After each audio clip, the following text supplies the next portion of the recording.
This is the second in my series of messages called Capturing the Heart of Your Child. And today I've entitled this Capturing Your Child's Attention. I want to begin, if you look at your outline there, with 6 things that the Bible gives parents as, I call them commandments, maybe you want to call them principles, for parents in terms of raising our children. And these, I don't think any of these will surprise you. They should be probably what you would expect would be in the Word of the Lord. The first one is love. We are to love our children. Titus chapter 2:4, then they can train the younger women to love their husbands and children. And then there's actually a number of verses on most of these. I just picked one.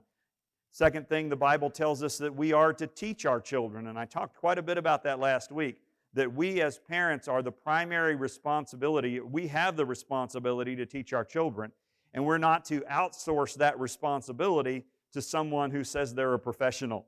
It doesn't mean that we don't send our children to school or to Sunday school, but that responsibility belongs to the parent to make sure that the child is taught. Deuteronomy 6:7.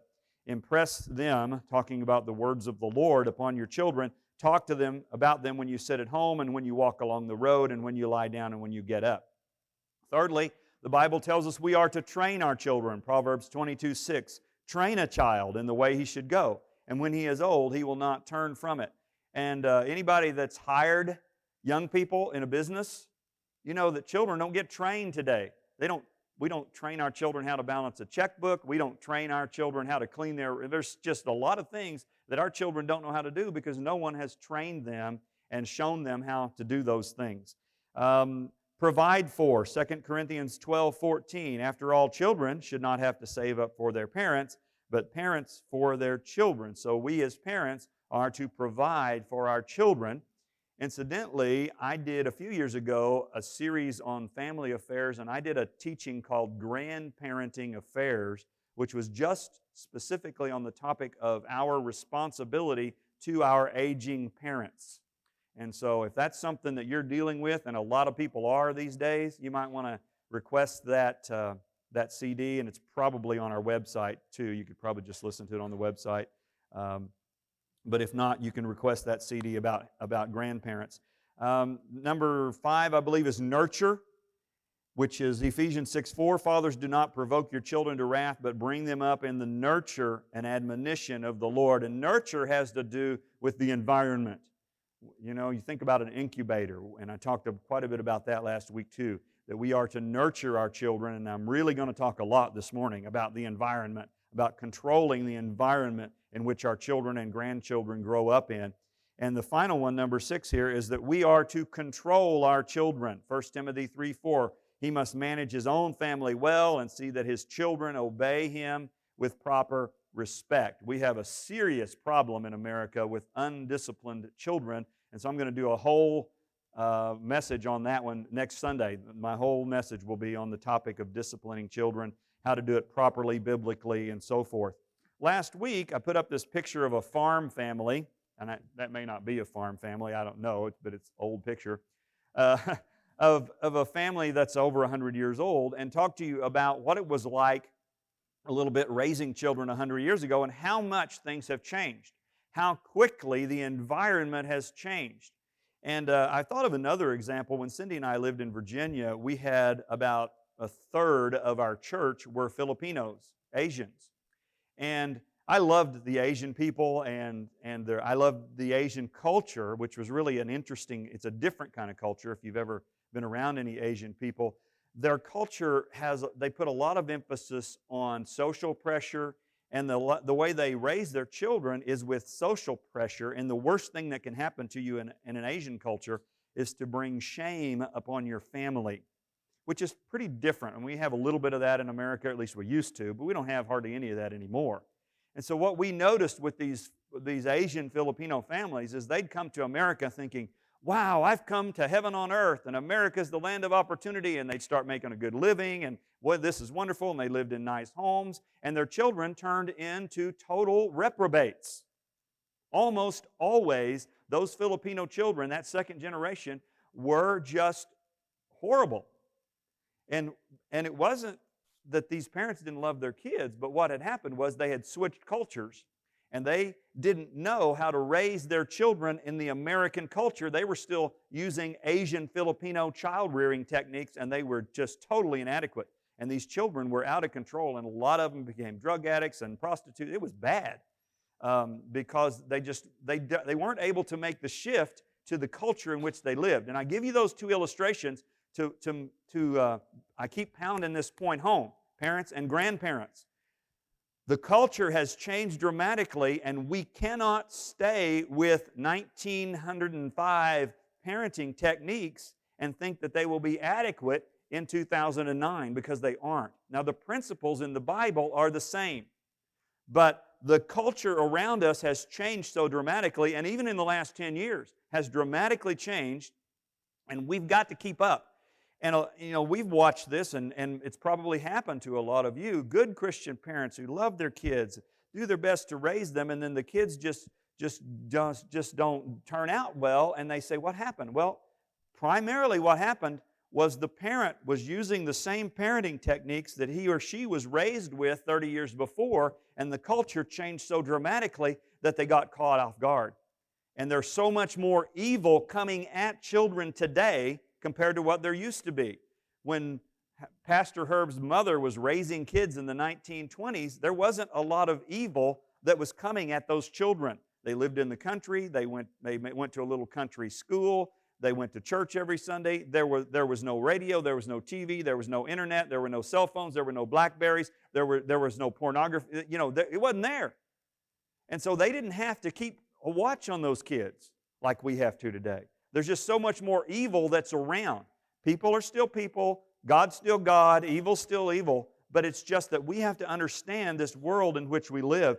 And so many good parents have been blindsided, and there wasn't anything wrong with them as parents other than they just didn't realize what was happening around them. All right? So, with that in mind, today's teaching is rated PG-13, except for the parts that are rated R. Okay, and I'm looking to see, I'm scanning the ages of my audience here. Okay, I will likely say at least one thing that will offend you today. So I want everybody to take a deep breath. Oh, I love Pastor Steve anyway. Okay. In fact, if I do say something that offends you, it's probably because you need to hear it. Okay, you may be living in a little bubble inside your house and not realizing what's going on in our culture. You need to know. You need to know, maybe not for your own sake, but for the sake of your grandchildren, because they're living in it. They're growing up in it. And see, I'm just warning you ahead of time. I'm going to put some stuff up on this screen that is offensive to me. It is disgusting. It is nasty. And your 8-year-olds know about it. Okay, so you guys are, as I'm scanning the room, almost universally mature Christian people. So anything I put up here that you go, oh my goodness, that's disgusting, that should not be up on that screen, you'll get over it in 5 or 10 minutes because you're mature Christian adults and you can handle it. What about your 7-year-old granddaughter? Can she handle it? Okay? So anything that I put up there that you go, I'm doing this because you need to understand what's out there. Okay? I'm not doing it because I'm trying to desecrate the sanctuary, the house of the Lord, anything like that. I'm as big a believer in that as anybody, but I just feel an obligation to catch everybody up. Now, some of this stuff you'll already know, and I hope you already know all of it, actually. But here we go. Here are the sources. Oh, we've got a little video. Are you ready with my video, Matt? All right. I made a little video, so it's about 3 or 4 minutes long, and I wanted to illustrate this, so go ahead and go with the video. So that's my illustration of how these things that I'm about to show you would have an effect depending on the level of maturity of the person who is viewing them and being exposed to them. Here are the sources of toxic technology that are available to your children and grandchildren today. TV and movies. Now that one's been around for a while, so most of us are more or less up on that one. Internet is the second one, and everything that's out there. Cell phones is the third one. Maybe you didn't know about that one, but I'm going to tell you. Radio, iPods, just music in general, and I'll tell you how that works these days. And finally is video games. I just kind of tried to get some basic categories in which these things are available to us. Now, as we look at these things that are potentially toxic. Now, as you know, all of those things have potential for good. Every one of them has a potential for good. So that part we're not worried about. We're not worried about our child being able to use the internet to learn something about George Washington and hand in his homework. That's all great, fine, and good. But there's so much more out there. So when I'm talking about these possible toxic technologies, there are 3 parental responses that all of us can have toward each of these. Here's what those 3 possible responses are. The first one is to disengage and outsource. And I spoke pretty strongly last week about not outsourcing our parenting, because that's done a lot today. People just assume somebody else is taking care of their child. They assume somebody else is watching out for their child. They assume somebody else is protecting their child from these things. And they just are so disengaged from what's happening in their child's life, they don't know what their child is doing. And so if that's you, get ready to be offended, because I'm going to let you have it here in a minute. Secondly, is to monitor and control these things. And as a general rule, that's probably the best response. It kind of depends on the child and it depends on the situation. Because the third response is to just eliminate it from your child's life. Now, we've done that with several of these, with several of our kids over, depending on the kid and depending on what was happening in their lives. And if you're not able to monitor and control, then you may have to eliminate in order to take care of that situation. So those are the 3 possible responses that a parent or a grandparent can have to these technologies: disengage and outsource, monitor and control, or eliminate it completely. In 2006, Yahoo did an online poll and reported that the average U.S. family, I want you to think about your house, the average U.S. family owns 12 tech devices. That includes 3 TVs, 2 computers, and 7 other gadgets, such as MP3 players, video game consoles, and mobile or cell phones. Poll respondents said their overlapping use of these devices added up to 43 hours during each 24-hour day. Okay? I added ours up and I came up with 10. We have 10 devices, tech devices in our home. We only have 1 TV. I've always insisted, only 1 TV. It's always in the living room. I've been insisted on that. And we have three computers, but they're not available to children, and they're old. But anyway, I counted them all, and we added up to 10. So I hope you made your own count as you're going through your head. And there's nothing wrong with those devices. They're good, but are they under control? Okay? Let's start with TV and movies. That's one that shouldn't be too much of a shocker to you. The first, and what I'm going to do is I'm going to take each of these 5, and I'm going to talk about what it would look like if if a parent were to outsource and disengage, what it would look like if a parent were to monitor and control, what it would look like if a parent were to eliminate it, or a grandparent, same thing. Okay, so here's what it would look like. If a parent is disengaged and outsourcing, that parent would allow those children to have a TV in their bedroom, which I would say shame on you. If you do that, shame on you. They would allow those children to watch TV without approving those programs in advance. And they would also allow unlimited time watching TV. Now, I'm going to show you I've got several different statistics and surveys that have been done, and I think these are just like duh. Like, who spent hundreds of thousands of dollars to find out something that everybody should know? But here's the first one. The RAND Corporation in 2004 found that pregnancy rates were twice as high among teenagers who regularly watch sexualized programs on TV. Well, duh. Hello, dumb parents. You let your kids watch sexual programs on TV and think that it's not going to affect them at all. Okay? And so, that's just, I'm probably going to I don't know what I'm going to do here. All right, secondly, if a parent were to monitor and control a TV, then they would put the TV in a high traffic area in the home, like the living room, somewhere where everybody can see what's going on there. They would also activate parental ratings controls. If you have cable or satellite TV, those are built-in parental ratings controls. The only place you wouldn't have them would be if you just only got TV over the airwaves through rabbit ears. And even then, you can buy a TV that has the parental controls in the TV itself. So probably 99% of the people have those parental controls. All you have to do is turn them on. That's simple. A parent would screen the TV programs before allowing the children to watch. Years and years ago, my goodness, probably 20-some years ago, I was listening to Focus on the Family, and I heard somebody talking to Dr. Dobson saying the way to monitor TV programs was to allow the children to watch 2 30-minute programs every day after they did their homework and their chores and so forth, and the parent would screen those programs ahead of time, had to approve them in advance. We started doing that with our kids when they were little, and have done it with all 3 of them as they've grown up, and found that none of our kids ever had a problem with TV. And Lexi doesn't even hardly watch TV at all. She doesn't even like TV. So she doesn't even watch her 2 30-minute programs. She probably didn't even know, okay?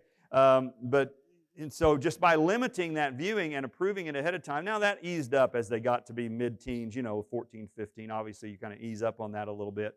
But when they were little, that's a pretty good way to do that. And then eliminate would be just to have no TV in the home at all. And I've known families who've done that, and I am not against that idea personally. I've seen it work and I've seen it not work. I think it would kind of depend on the home and how that family interacted. It could backfire on you, possibly.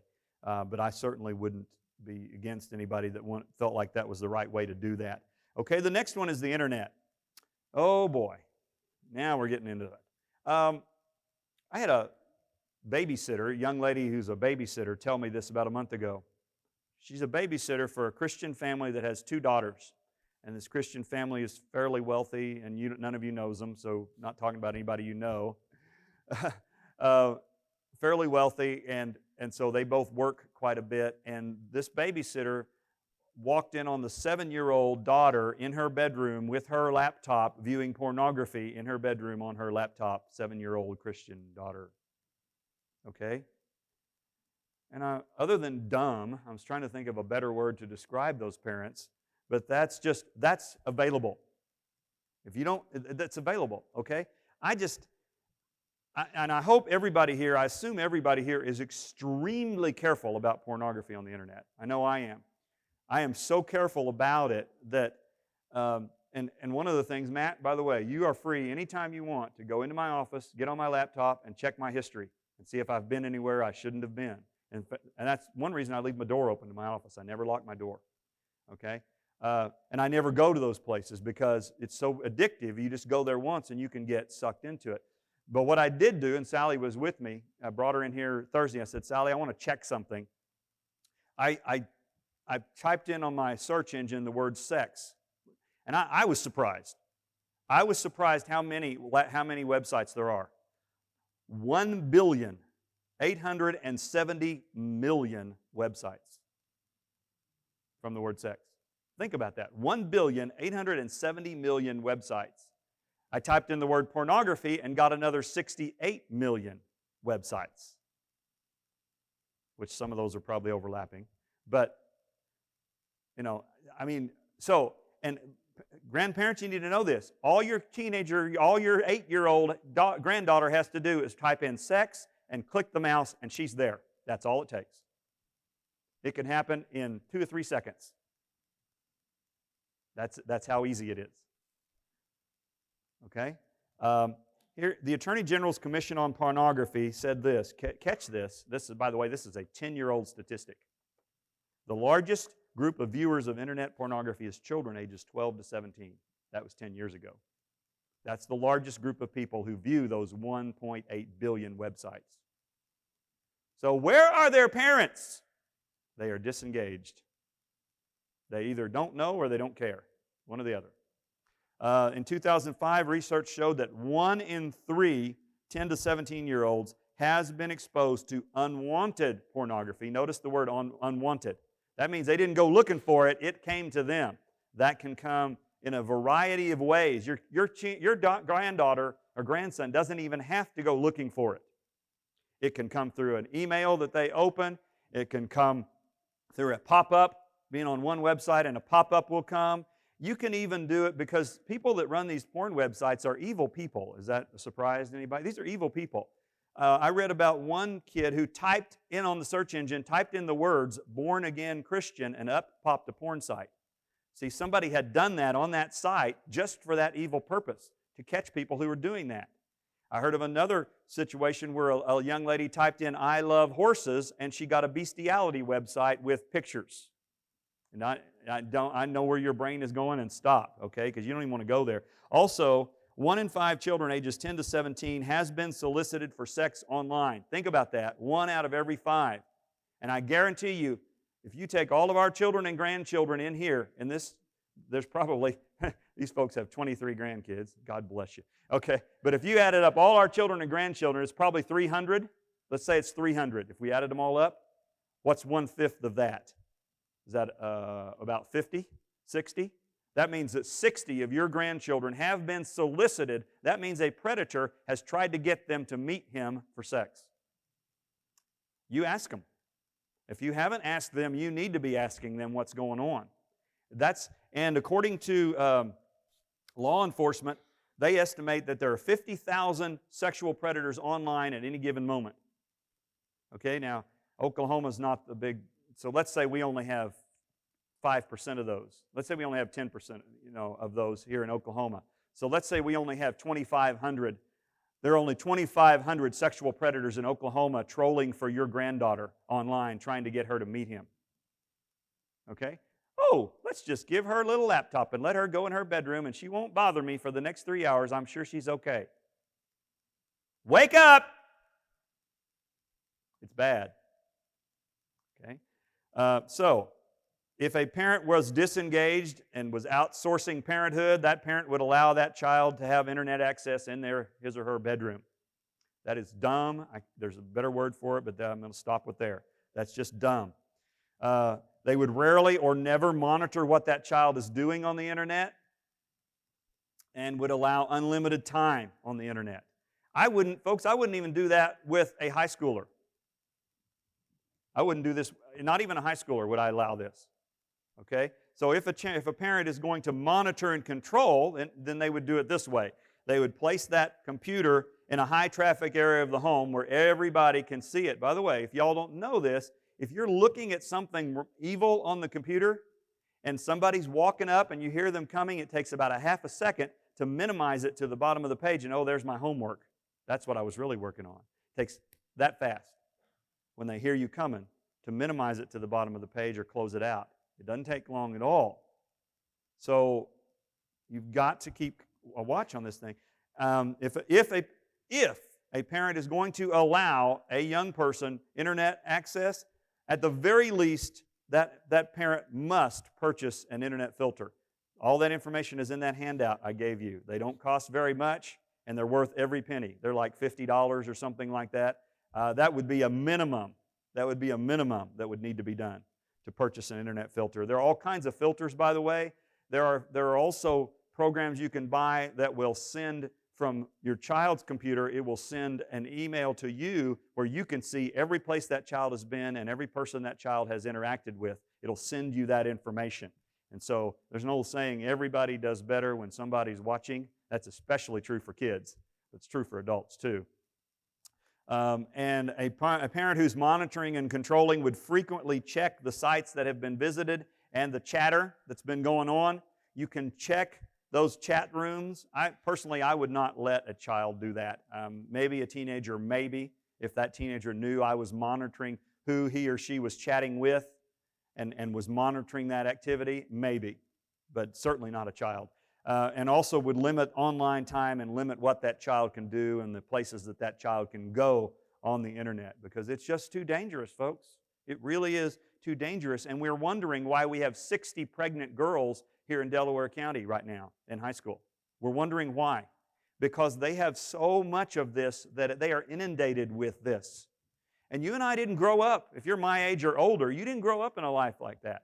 You know, when I was growing up, the only way you could see pornography is if you had somebody who knew somebody whose dad had one under a mattress, a Playboy magazine, and you could sneak over. I mean, it was hard work.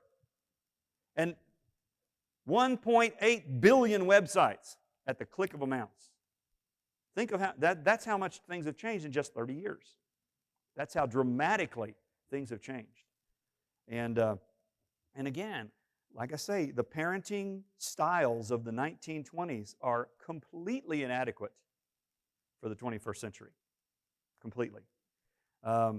And then the other way, the third thing, of course, would be just to eliminate it and have no internet access at all available. And that's what Cindy and I did. We never had internet access for our kids. Even Luke, who's the techno nerd, didn't have internet access until he was about 17. I just didn't, it was just too dangerous. I wasn't going to do that, okay?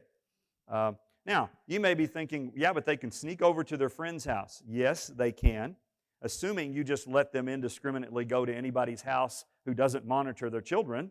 If you do that, okay? And you know that if they go over to little Johnny's house, little Johnny's mom's not home, and little Johnny has internet, well, then that's just not much different than being a dumb parent in the first place. It's never been so quiet in this room as it is right now. Okay, let's move on to cell phones. Cell phones are benign. They're just a phone. Those are not just phones. If you think they're just phones, you probably still don't have air conditioning in your car, okay? Those are not just phones.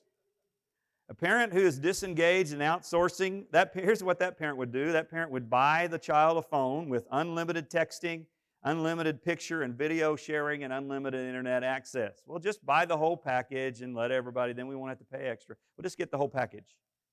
That parent would rarely or never check the child's phone for what he has been sending and receiving and who he has been texting or talking to. Okay? Let me take a poll before we put up the next slide. Okay? How many of you are familiar with the word sexting? Raise your hands if you know what that is. Okay, I got about a third of you. Go to the next slide, Matt. You're about to learn. Here's what sexting is. I guarantee you your teenagers know, and your 7-year-old probably knows too. Okay? Sexting is sending and receiving nude photos and videos via a cell phone. Okay? Since I'm just right here, I'm going to sneak down here and grab Marty's BlackBerry that's sitting right here let's just see what kind of pictures we have in this BlackBerry. All I have to do is take off my shirt. No. Reach over here and click. Take a picture of myself. Take a picture of my nude person and hit send. And I could send it to every one of you here in this room in less than 30 seconds. That's all you have to do. This probably has video, doesn't it? Yeah. I could take a video of sexual activity and do the same thing. It's that easy. If your child or your grandchild has video and picture sending on their phone, it's happening to them already. It has already happened. I guarantee it. You better wake up. It's rampant in junior and senior high these days. Rampant problem. And most parents are just, duh. Yeah, see, all the teenagers are laughing because they know I'm telling the truth. They know that the parents are just, duh. Okay, so if a parent were to monitor and control, it would look like this, probably. That parent might purchase a phone for the child, but without photo and video sending and receiving capabilities on that phone. You just block it when you buy the plan so that there isn't any photos being sent and received. That parent would frequently check text messages and phone calls. You do get a bill every month that tells you every phone call that's been made, and if you don't know who that is, you better find out. You better find out who's calling your son or daughter. All right, you can read those texts, by the way. You can go in and read the texts that he or she has been sending and receiving. Those are available to be read. You can also limit and monitor who can be contacted with that phone. Okay? And if you still can't control it, we've had a situation or two at our house recently, then what you do is you just eliminate the phone completely. And I found that works pretty well. Just get rid of the phone and everything's fine. Hallelujah, everybody's happy. No cell phone. Oh, here, let me take another poll. You ready? Take another poll. How many of you had a cell phone when you were 12 years old? Raise your hand. Go ahead, raise your hand. Katie and Lauren are the only two in here. Okay, everybody else. Nobody else in here owned a cell phone. Oh, and Laura. Got 3 teenagers that had a cell phone when they were 12 years old. Nobody else. You know what? Every one of you is still alive. None of you died without a cell phone at age 12. Oh, I don't have a phone. I'm going to die. No, you're not. You're 12 years old. Shut up. Your child will not die without a cell phone. Well, she might have an emergency. She might need to call somebody. I guarantee you, all 13 of her friends have a phone. She can borrow one.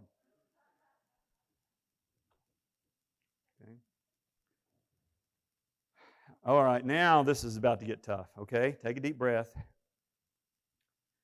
Radios are pretty much, people still listen to the radio, but not like they did.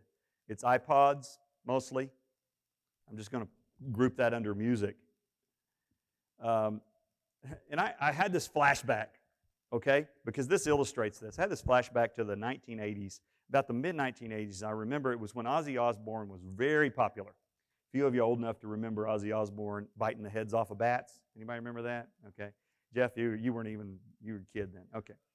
Yeah, everybody knows about it. Okay, and I was reading this editorial by this stupid guy who was writing in the newspaper, and he was comparing Elvis when he was a teenager to Ozzy Osbourne 2 decades later. And he was kind of making fun of it, the whole thing, and just saying how, it's just a kid thing, and the kids are just doing this thing. And, we wore tight pants and moved with Elvis, and now the kids are biting. And then he ended his little editorial with a very stupid phrase, "I'm glad Elvis didn't bite the heads off of bats," which I'm sure he thought was funny and cute. And I thought, this guy doesn't get it. If he thinks that the things that Ozzy Osbourne is into, the things that he's worshiping, the things that he's promoting are the same thing that Elvis was into, he is sorely deceived. Okay, and that was in the 80s.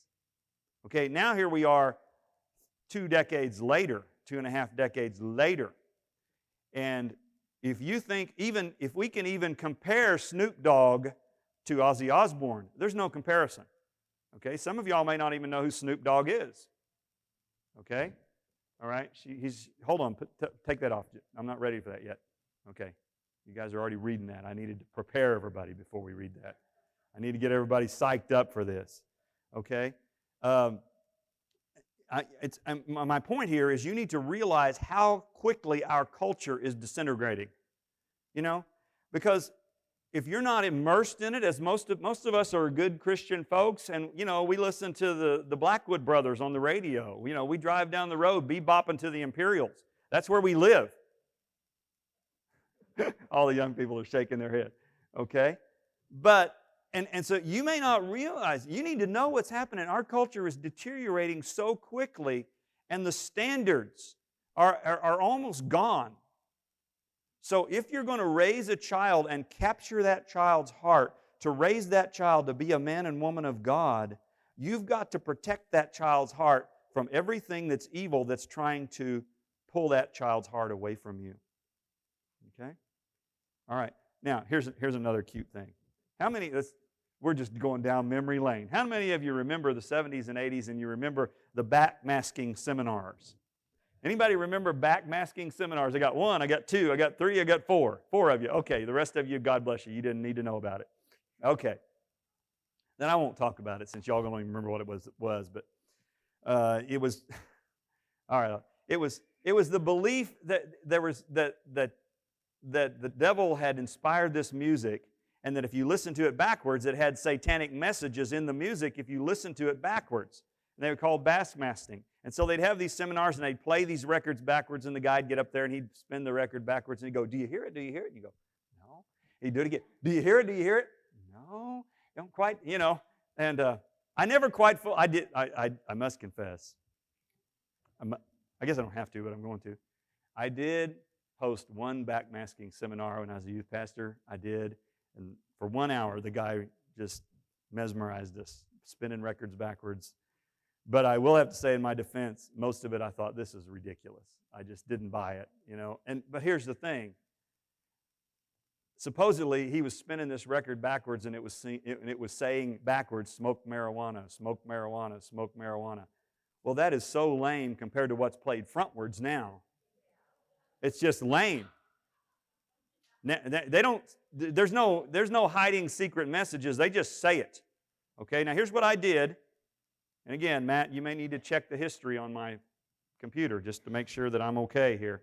What I did was I went to Snoop Dogg's website. He is the most popular rap artist in America today. This guy's a billionaire from selling records to children.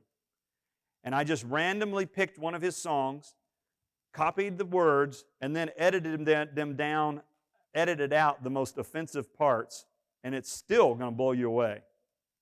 These are children's songs. So go ahead and put the words up there, Matt. And again, this is offensive. This is disgusting. The name of the song is A Bitch I Knew. These are children's songs. Who do you think listens to this music? 13-year-olds. And I don't know.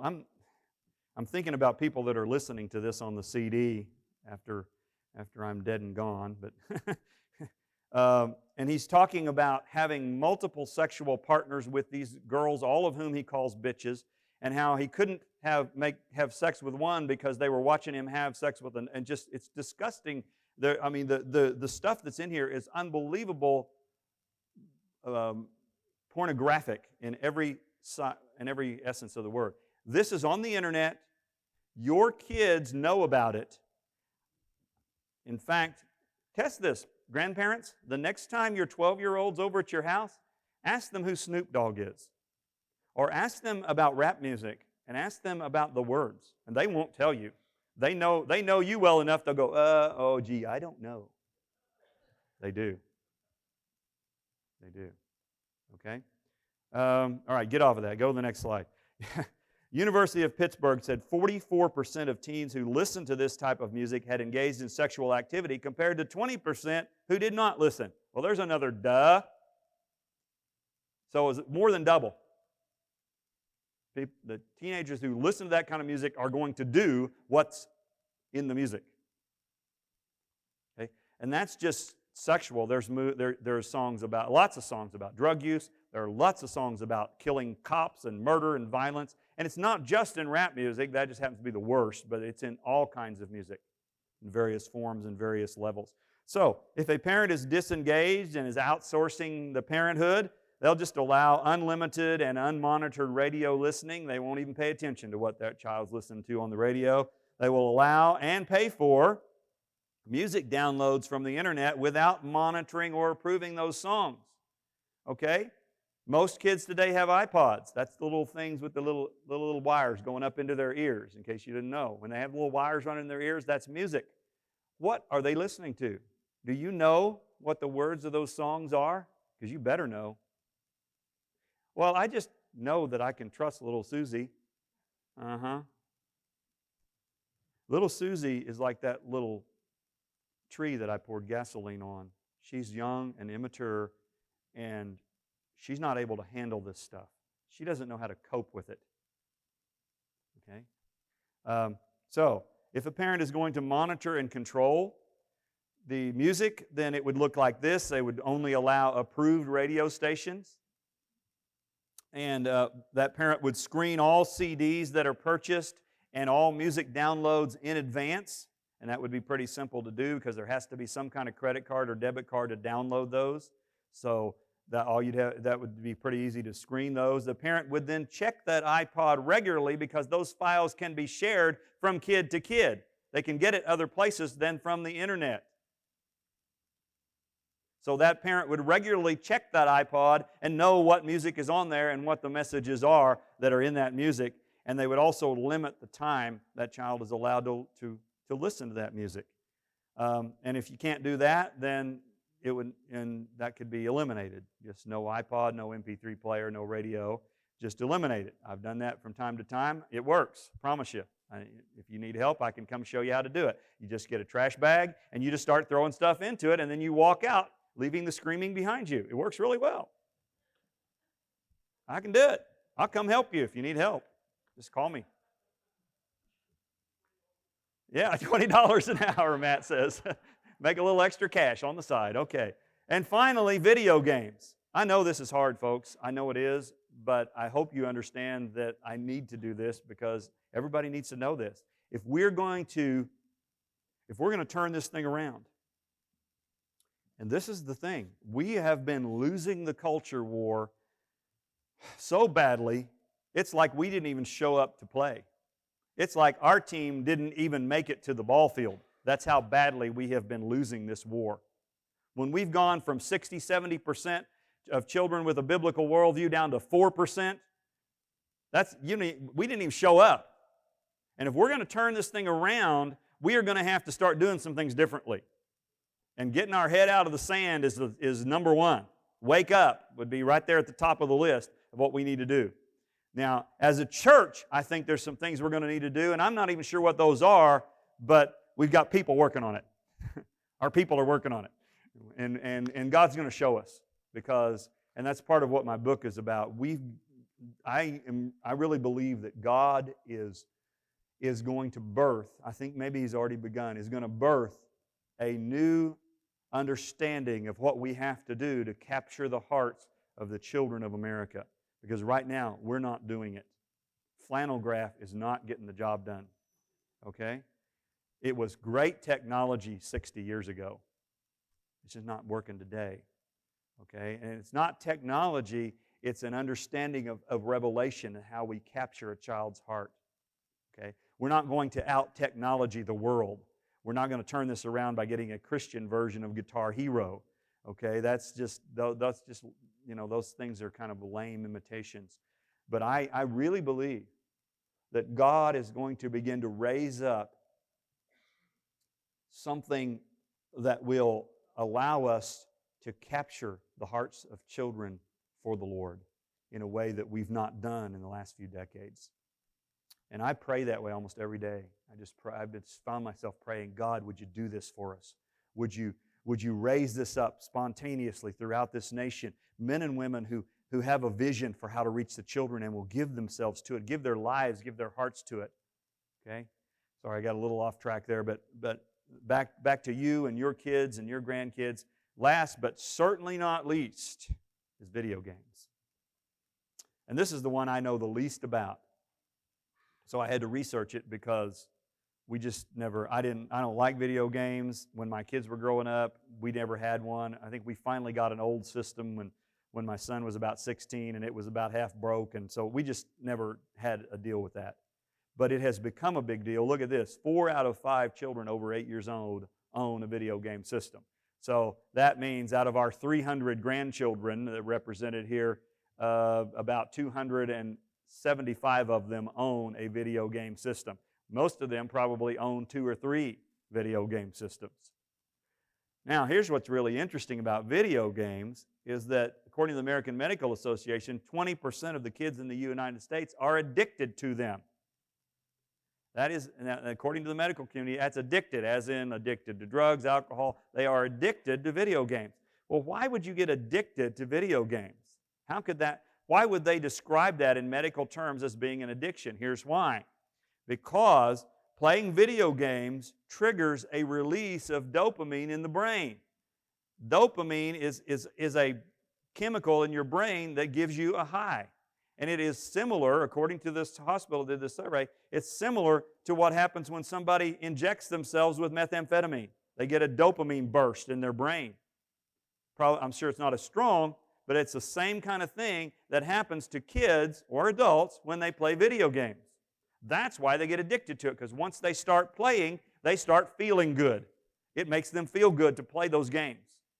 Okay? Well, I mean, even that in and of itself is not a bad thing, you know. I mean, I feel good when I go out and pet my horse, so that's not a bad thing. It kind of depends on what they're not doing when they're playing the video game, and it also depends on what's happening on that game.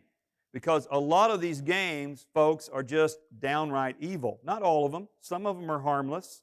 Some of them are Mario jumping through hoops and jumping over trees and whatever. But some of them are pretty dangerous. And so if we allow our children to become addicted to something, we're setting them up for a life of addiction, and they'll switch addictions. Anybody will tell you, by the way, that knows anything about addicts, that they always switch from one addiction to the next. They start off small, and then they go to higher addictions throughout their life. So to allow a child to become addicted to video games is just bad parenting. Okay? Shame on you. You better do something about it quick. You better deal with it. Okay? So, first of all, disengage and outsource. A parent would just allow unlimited and unmonitored game playing. They would allow unlimited and unmonitored online game play, which, by the way, is particularly dangerous when they're doing it online. I'm not going to go into that, but it's a whole new world, online gameplay. And then that parent would then allow the games to be played without prior approval, without checking out what they're about. Okay, there are games that what they're about is you're driving a car and you try to find pregnant women to run them over with your car. Things like that. Okay? There's a lot of, and that's just one example. There's a lot more. And you say, well, that won't hurt little Johnny. Well, I don't know. Maybe it will, maybe it won't. But why would you allow something like that? Even if it were benign, why would you let him spend his time pretending to run over pregnant women with a car? I don't get that at all.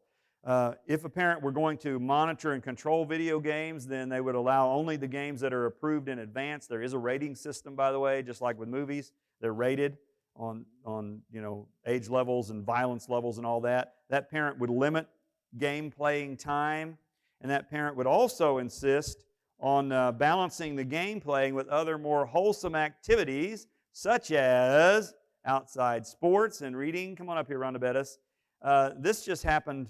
I did not solicit this. We were just visiting. Rhonda and I were visiting a couple weeks ago, and she started telling me about what she had done in her house with video games. And I said, oh, well, it just so happens I'm going to be teaching on that. So she did this on her own. It wasn't because of anything I did, but I want her to tell you what she did and what happened. Okay. Actually, it started. Chris's school is divided up into 4 semesters. At the end of the second semester, I noticed we do this reading comprehension test every week, and they have little quizzes to find out how many words a minute he reads and how well he comprehends it. At the end of the second semester, then it was like at about 132 words per minute and 100% comprehension. But I thought that's not good enough. So I took away all the electronic things from Sunday night at 8 p.m. to Friday at noon. And his reading comprehension level went from 132 words per minute to now it's consistently 187 to 195 words per minute with 100% comprehension level because he reads more books during the week. That and the video game thing. As you notice, my little child is cute and chubby, and so we made a deal. 1 hour of video game playing for 1 hour of outside exercise. Every time he wants to play video games, then he has to give me an hour of tennis or something like that. That's what we did. Okay. Yeah, and that's a good point that I really didn't even mention, that we have such an obesity problem with children in America. And this is why, because we just plug them into something so they'll stay out of our hair. That's outsourcing. That is disengaging. We just plug the kids into something electronic so they won't bother us. Okay? Now, I know what all the moms are thinking. You don't know what it's like. Yeah, I do. And I'm not saying that we should never do that, but if we always do that, that's a problem. It really is, because we need to realize what's being put into our children. And thank you, Rhonda, for sharing that. And so obviously, you might need to just eliminate those, or what she was talking about is just highly monitoring and highly controlling them and putting them into a more of a wholesome environment where they're balanced with other things in life. And that's where we need to realize that we capture our child's heart when we are with our children. And if that child's plugged into anything electronic, he's not plugged into you. And he's not plugged into God. He's plugged in to whoever created that device. If he's watching TV, he's plugged into whoever created that TV program and their worldview. If he's listening to music, same thing. If he's on the internet, same thing. He's plugged into somebody else, and somebody else has his attention and at least for that moment, has captured his heart. Now, I'm not saying that it should never happen, but it better not be the majority of that child's life. Because already the schools are requiring more and more of their time and attention and inking into more and more parts of our lives, telling us how to raise them. And we've got to take control of this thing and say, I'm the parent, okay? And I've had to do this, by the way, with all 3 of my kids. We had all 3 of our children were privileged at various times to be in Christian school, and then other times they were in public school. And in almost, let me see, I remember at least with both of the girls, I don't remember this with the boy, but with both of the girls, there were a couple times when they would come home saying, well, the teacher says you've got to do this, this, and this, or the principal says you've got to do this, this, and this. And I said, excuse me, I'm the parent. I'm not going to do anything they tell me to do. They're going to do what I tell them to do. Yeah, I'm the parent. I'm the one responsible for you, not them. All right? Because if you want to outsource parenthood, there's lots of people out there who want to take it, and some of them are not good. Some of them are. I understand a lot of those are good folks. But even if they are, the Lord's telling me I'm the one who's supposed to train the child. I'm the one who's supposed to teach the child. I'm the one who's supposed to control that child's environment. So I'm responsible to know what's going on in that English class. I'm responsible to know what's being read in that social studies book. See? God holds me responsible for that, and it's a good thing. Why would I want to give that away? You know, when I'm old, is the English teacher going to come and take care of me in the rest home? No. I don't think so. Okay? Look at these. I put these scriptures in your notes here. This is about capturing your child's attention. I'm circling the runway here with this. What are we called to do as parents? We are to raise our children in the nurture of the Lord. We are to raise our children in the admonition, in other words, the direction of God. We are to raise our children to hear the Lord, to be able to prophesy the word of the Lord. We're to raise them to be in tune with God and what God wants to do in this earth. And so, now, thinking about all of the video games and the iPods, all of that, now, think about your 9-year-old grandson, your 14-year-old granddaughter in terms of these verses. Be still before the Lord and wait patiently for Him. Do not fret when men succeed in their ways and when they carry out their wicked schemes. Be still and know that I am God. I will be exalted among the nations, and I will be exalted in the earth. Psalm 1:2, but his delight is in the law of the Lord, and in His law he meditates day and night. Isaiah 26:3, you will keep him in perfect peace, whose mind is stayed on you, because he trusts in you. Now, how do we teach our children to hear God? Well, I don't know that there's one particular way to do that. I think there are a variety of ways to do it, but none of them involves iPod earphones. None of them involves video games. None of them involves television. There are a number of ways to teach our children to hear from God. There are times of praying with them, certainly bringing them to church, bringing them to the house of God. I'm a huge believer in children's camps and youth camps, things like that, Sunday school classes. I'm constantly encouraging parents after Sunday, you need to talk to your child about what has been learned in Sunday school. Reinforce that lesson. Make sure that he actually understood it properly. That doesn't take very long. You know, these are the kinds of things, these are the way we teach our children to hear from God. Another way we teach them to do that is to include them in decisions. You know, if dad loses a job and dad needs to find a new job and we're in this situation, the children know there's stress in the home. Include them in those prayer times when we're praying, Lord, help dad find a new job. We need you to provide this. They learn to hear from God by watching us hear from God, and they won't do that if they're plugged into something else. Okay? Again, I'm not advocating disengaging them from the world completely, because a lot of times that can backfire. You can go too far with that. Okay?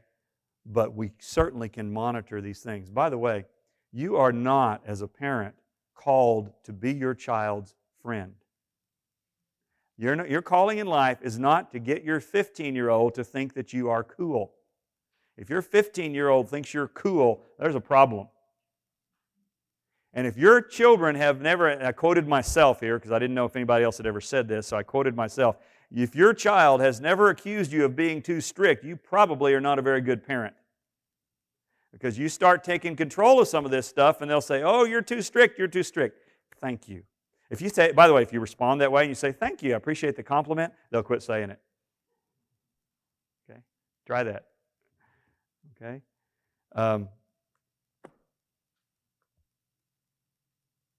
I apologize if I have offended you unnecessarily. If you needed it, I do not apologize. Okay? But I really believe that God is going to show us how to turn this thing around for our children.